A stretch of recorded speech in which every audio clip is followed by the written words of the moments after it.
Hi, my name's Tom Howlett and I'm here today to talk about page one domination, what it is and why it is important for your brand or website. So if you imagine someone visits your website or they've heard about your brand, they might then go to the search engines to research your brand or research brand mentions. So for example, brand plus reviews. This is because people are becoming much more savvy nowadays. People are doing this more and more, and what you find is that if the search results contain a lot of negative mentions, then this is highly likely to put off a potential customer and they're more likely to take your business elsewhere. So that's essentially what page one domination is about, building up those positive brand mentions and profiles, making them rank instead of the negative mentions, and then essentially you're more likely to retain that customer. So it's a 7-step process I've put together, which I'm going to go through now.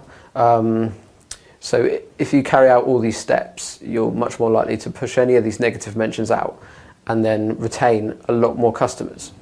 So firstly, analyze results. You want to look at ideally the first 5 pages, if not more, depending on how popular or how many searches there are for your brand. So you want to check out searches for just purely your brand, searches for brand plus reviews or any other similar term. You want to find positive mentions and negative mentions and highlight which one's which.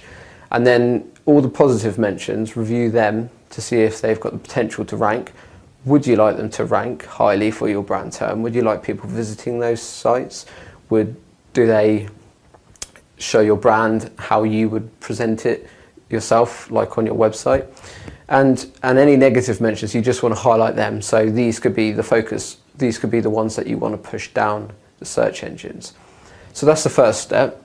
Now the second step is positive mentions. So I just mentioned some of the mentions that are positive, but you might have existing profiles which are positive and represent your brand online how you would like it represented.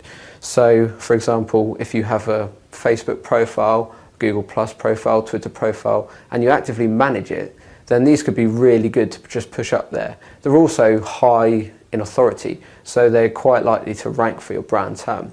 And if people come across these profiles, you're the face of that brand, you're the face of that profile, so they're much more likely to convert, see how you're interacting with the web and your customers, and then you're much more likely to retain this customer, or they could end up following your brand, which is a bonus. Thirdly, top platforms. So what I mean by this is you've got your Facebook, your Twitter, your Google Plus, your YouTube.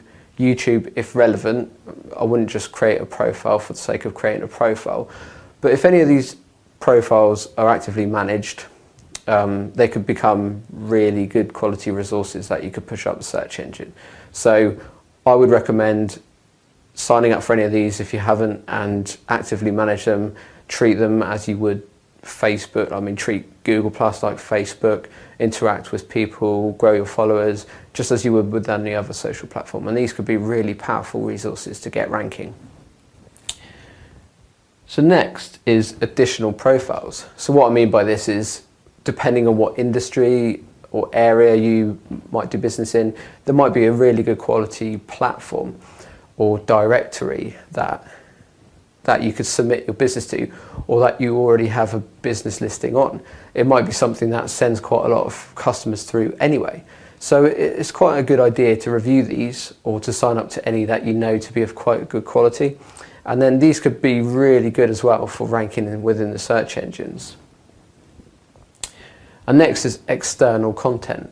So what I mean by this is also press releases, videos. So if you've got a YouTube account, you could create videos related to your brand. These again rank really well within the search engines, and press releases, as mentioned. If you've launched a new website, you could submit a press release to one of the high quality press release websites, and then this is a quality resource. It's something about your brand. It's something that you've created for your brand. And it's again another resource, a positive mention that you could push up the search engines. Domains. Now, some businesses might not have time to do this, but what I'm talking about is subdomains or external domains, domains that you've created. So, for example, if there's scope for you to create an external blog, a blog which talks about some stuff which is relevant to your business, relevant to your site, but not necessarily something that you could include on the site, then you could create an external blog, keep this going, post really useful information, and any association with you could potentially rank within the search engines. Subdomains as well, they're treated as separate to the standard domain. So if you had, for example, blog.yourbrand.com, then that could potentially rank well within the search engines. So the next step, the final step, is to build link value to these resources. So I'm talking about pointing links at these different profiles to build the relevance. And one really good way of doing this is linking social profiles to social profiles. So if you think people on Facebook might be interested in your Google Plus profile, might want to follow you, you can link to that. If people on Facebook might be interested in following you on Twitter, you can link to that. You can link to all these from your website. So that's something that's done quite often. You link your website to your social profiles, and that creates the link between your website and these additional profiles. And the good thing about this, it passes extra link value, which means the page one domination, what you're trying to do, but push these profiles up. They've got a much better chance of ranking highly if these connections are created. So after that, I just wanted to go over a couple of points of what not to do. So firstly, over-the-top link building. So over-the-top link building, you don't want to take one of these profiles and submit like thousands of directory links to it. You don't want to you don't want to be funny about this. You don't want to create all these different links, all these spammy links to it just to try and get it ranking. I mean, even though it's not directly associated with your website on some occasions, but it's still good to just focus on creating relevance for your consumers, for people visiting your site, for people visiting these different platforms. What might they be interested in? If you've got a good quality YouTube account, then send visitors that way, link to it so people know that you're there, that you're creating content there, and that's something that they might be interested in. So that's kind of what you want to think about with regards to creating links. Review existing mentions.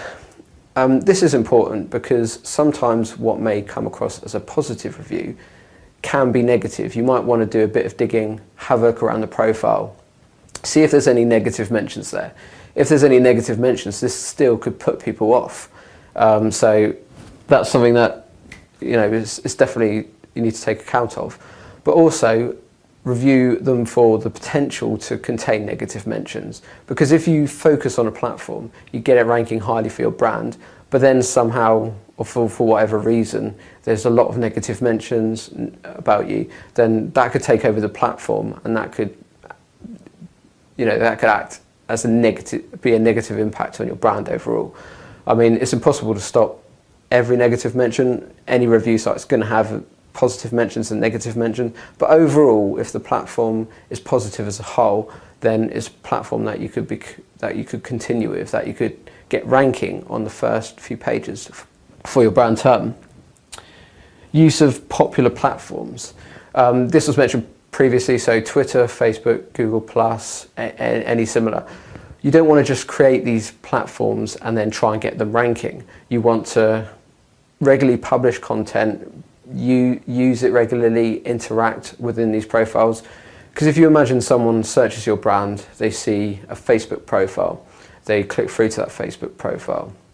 And if they see that this profile isn't well utilized, you don't really post anything, then that kind of has a negative influence on your brand. That people are like, why aren't they posting anything? So you've got to make sure you post information, and that works it works as a positive to you in a way, because you have complete control over that platform. You could make sure you come across how you want to online and make sure that it conveys your brand. So it's really important to just make sure you consistently post and build up these profiles before you try and get them ranking. And use of external websites. It's the same thing really. You want to make sure you don't create an external website or tool or resource for the sake of creating one. You want to make sure it creates value, there's a reason for it, there's no duplicate content from your main site, you haven't just copied the content across and hope to rank for it somehow. You want to create value in all these resources. And then as long as you create value, I mean, that has the potential to gain links as well. So it's a win-win. You create value, it brings in links, you're building links to it, and it's much more likely to rank in the long run. So if you follow all those steps, then you're likely to soon have a really good page one domination. You know, you're not likely to remove any negative influence and hopefully then retain customers or gain new customers. So I hope you found this video useful. For more social profiles, please see the end of this video. Thank you.